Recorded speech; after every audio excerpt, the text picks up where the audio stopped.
Good afternoon, everyone, and welcome to another episode of Creative Sports Marketing Talk. Today, we're going to get into a little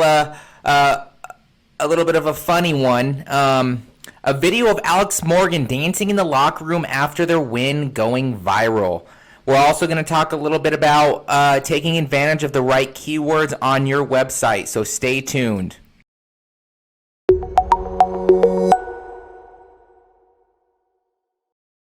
So, if you haven't all heard, of course you probably all heard already, the U.S. women soccer team has won the World Cup on a 2-0 defeat against the Netherlands.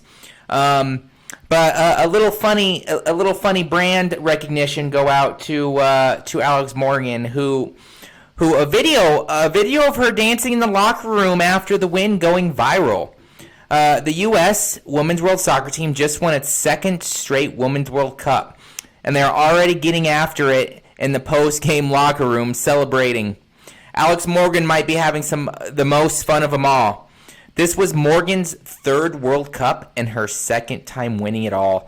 She scored 6 goals during the whole tournament, including 5 in the opener against Thailand before tailing another in the semifinal win over England.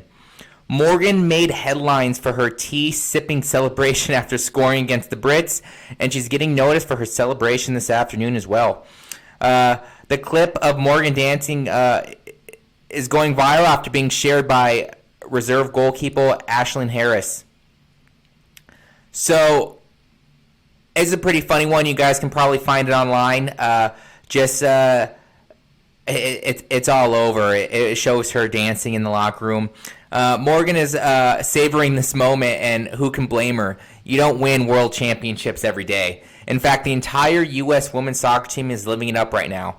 You can see clips of the post-game champagne and dance celebration in various places on social media. So, what does this mean for not just, we're just going to go micro here and say Alex Morgan, Morgan's overall brand. I think the fact that they won the World Cup and she did such a phenomenal job taking them all the way and helping them make it all the way, just in itself grows her brand recognition tremendously. And the fact that she's able to not just share these videos online of her dancing and being more human, the fact that it went viral in itself just raises her brand power quite a bit. So from a branding perspective, I think overall this is an overall good thing for her. So kudos for her and congratulations to her and the team for this. Again, if you want to see a little bit more about this, go ahead and you could find it online. It's a pretty funny little meme video. With that said, let's get into the marketing tip of the day. Are you taking advantage of the right keywords on your website? So you've heard me talk about SEO before, search engine optimization, how it's the backbone behind every successful SEO campaign, and how the keywords are probably one of the most important aspects of this. Choosing the right keywords for your website can make a great deal of difference in how well your site ranks on the Google search. It can also impact your site's conversion rate. While there are many keywords that relate to the products or services you offer, it is important to choose ones that your customers are searching for, as these are more likely to generate conversions. We call this user intent. Keyword intent is a very strong thing. If you have a website about selling jerseys, for instance, I wouldn't be talking about different kinds of soup. Even if it's an easy keyword to target, no one's going to want to buy it. No one's going to want to buy a jersey if you're talking about soup. So the different types of keywords. Let's dive into this a little bit, and this will give you kind of a term of when you're developing your website. I say you should always kind of focus on this as you build your content. But number one, head terms. Head terms are usually made of nothing more than one to 2 words. These keywords are searched for a lot, but include a broad range of results. An example could be sports hats, dogs, cell phones, footballs, soccer balls, things of that nature. There's lots of volume, lots of volume, but also lots of competition, because those words are very easy to rank for because they'll be in everyone's. They're basically one word. Now, the body keywords. Body keywords are usually 2 or 3 words long and are a little more specific. These keywords have a decent amount of search traffic, but less competition than the head terms. Some good examples would be iPhone cell phones, trucker hats. Let's go off of the video we just talked about and say Alex Morgan jerseys, dog breeds, stadium seats or stadium seat costs, things of that nature. Now, even longer than that are the long tail keywords. Now, long tail keywords are phrases that are usually 4 words or longer. These words have a low amount of traffic, but are very specific. Example, iPhone cell phones for sale, stores with trucker hats near me, stores with Alex Morgan jerseys near me, Alex Morgan jerseys online. I'm just coming up with stuff off the top of my head now, but as you can see, long tail keywords have the lowest search volume because they're not searched as much. They're kind of a niche in the industry of keywords, but they're the most likely to result in conversions.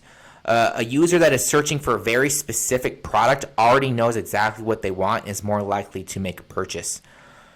However, you don't want to rely on these searches alone. Otherwise, you miss out on opportunities to sell your products to a huge amount of people that may be interested. Body keywords are also great to target because you still have a decent chance of being able to rank for them. And they can also increase the amount of traffic that gets you to your site. Now, let's understand search intent. Well, it's important to look at the things like search volume and competition. Perhaps one of the most important aspects to consider when selecting your keywords is search intent. Search intent can be described as a user's goal in performing a search. It's what they want to get out of or accomplish by searching a certain phrase. People are usually looking to achieve one of 4 things when they perform a search. This can be categorized in the following manner. Navigational. Searchers may want to find a specific website. So that's more branding and things of that nature. Informational. Searchers have a question or are looking for information on a specific topic. Hint, blog posts are very good for informational. Investigational. Searchers are conducting investigation which may lead to a purchase. Could be a blog post, could be an FAQ page, things of that nature. Transactional. Searchers want to make a purchase. Could be the product, could be a number associated with the product, could be reviews for the product. When choosing the right keywords for your website, it's important to think about these 4 different categories. Once you know what your audience is searching for, you can create content, on-page SEO, and PPC ads that align appropriate with their needs. Now, how do you conduct keyword research? The most important part of creating a keyword strategy is conducting keyword research. Once you have your head terms, you can easily figure out longer phrases as well as other appropriate ranking factors that competition and search volume. So if you're an athlete, if you're an athletic related company, you should be able to find a digital marketing company that could help you with this a lot easier. I always recommend you finding someone that's in,